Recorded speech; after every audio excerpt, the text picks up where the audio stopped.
Welcome to a really wet Donington Park on the Wednesday just before Goodwood Revival, and we're here testing with our AC Cobra prepared by Pursuit.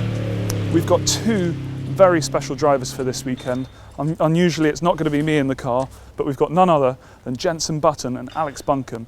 We're really excited to have these guys in the car, and we're hoping for a podium, if not a win, at the TT on Sunday. Let's go have a chat and catch up with them. Jenson, Alex, thanks very much for coming today. Just had your first test in the car. Alex, good to be back in an old car? Fantastic, yeah. I mean, What do you mean good to be back in an old car? This guy lives in an old car.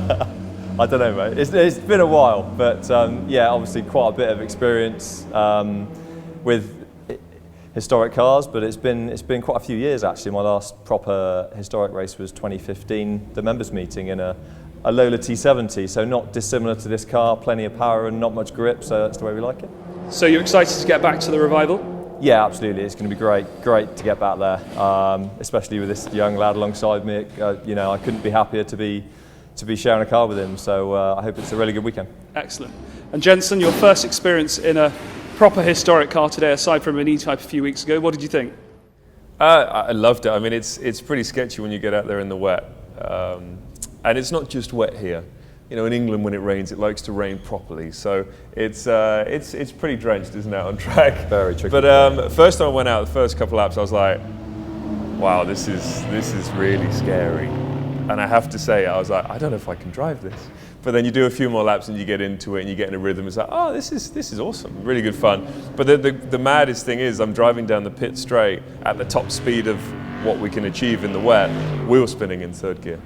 And that's just something I've never experienced before in my life. But the great thing about it is it's very gradual, which is, again, something I'm not used to. I drove the E-Type a couple of weeks ago, which is the same sort of feeling, but this has just got that oomph. It's got the power that the E-Type doesn't have. Great.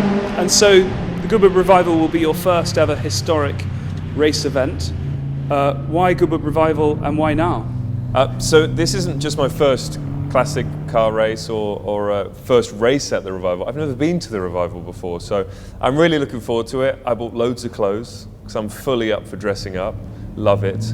But yeah, I'm really excited about pushing the Cobra to its limits, hopefully through turn one. That one is the one for me that's most exciting. I don't know the name of it, but as you get, there's a little bump on the exit, so I'm already going through that in my mind to miss that bump. But no, really excited, and also sharing a car with Al. I shared a car with his brother, Chris, last year, and that's why I'm wearing this suit, or why I have this suit when we shared a car, and now it's nice to share a car with you, buddy. Yeah, absolutely. So will this be the first time that you guys have ever shared a race car full stop?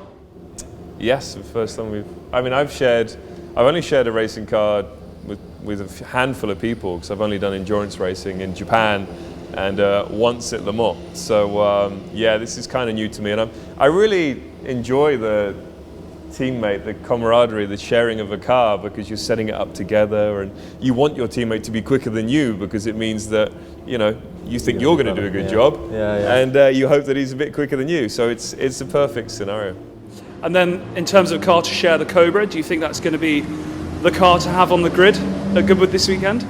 Well, having watched the previous years, it certainly seems the car to be in. You know, it's a very close match with the lightweight E-Type, so I know we've got a good car behind us, and it's been prepared well, I'm sure. So Jenson, just moving on to your recent ventures with Radford then, you've got a bit of a presence there this weekend? Yes, it's going to be a busy weekend. You know, I'm racing in the Sterling Moss Morrow Trophy, and in the E-Type, obviously in the TT, and this beautiful Cobra, and probably working quite hard over the weekend selling cars, because we've got our Radford Type 62 on our Radford stand. We also have two Minis from obviously the 60s, two of the Beatles cars, which is going to be pretty cool. And we think it's we're not sure whether we have the Rolls-Royce Radford or the Shooting Brake DB5 Radford, so we're not sure which one's going to be on the stand yet. But big stand, it should be a lot of fun. It's in the Earls Court area, so I'll be spending a bit of time over there. But yeah, running backs and forwards, jumping in cars, and I'm just really looking forward to it. It seems like a really fun family event. and I've watched the races for the last 5 years in every category, and it's just yeah, so much fun to watch. To see them all drifting through the corners, that flow of drift is something you just don't get in modern racing. It's great to see that you've got a real enthusiasm for the old cars, and obviously with the brand that you've got a huge involvement with now, seems like you're here to stay.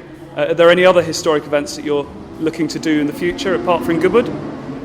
I have no plans to do any other historic events, but I definitely will. You know, I would love to race in Monterey next year. That's an aim.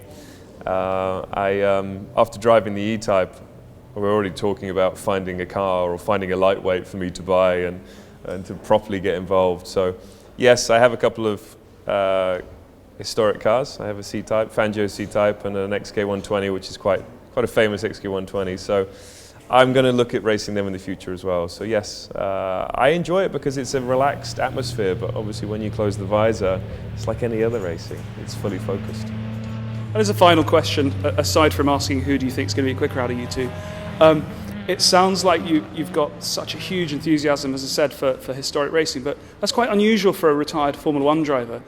What do you think the difference is between you and other guys that have been in the same position as you, who we haven't seen at events like Goodwood in the past, and we can hear that you're going to be here to stay? What's the difference? I think it's because I have friends that I've seen race. You know, I saw Al racing the C-Type around Monaco, which is beyond crazy, I think, and also at Le Mans. And I've got other friends that have raced, so many friends that have raced at the Revival before, in minis and all sorts of different things. So I guess it's because my eyes have been open to it, really, and it's that kind of feeling that it's a relaxed atmosphere. You all go there to win, obviously, but it's what you're doing out of the car as well that's important. In a Formula One race, you don't really see the other drivers. You're in the engineering office the whole time, and it's nice to have that atmosphere that you get from races like the Revival. Great. Well, thanks very much, guys. Best of luck this weekend, and make sure you look after our Cobra. We certainly will. Thank you. Cheers.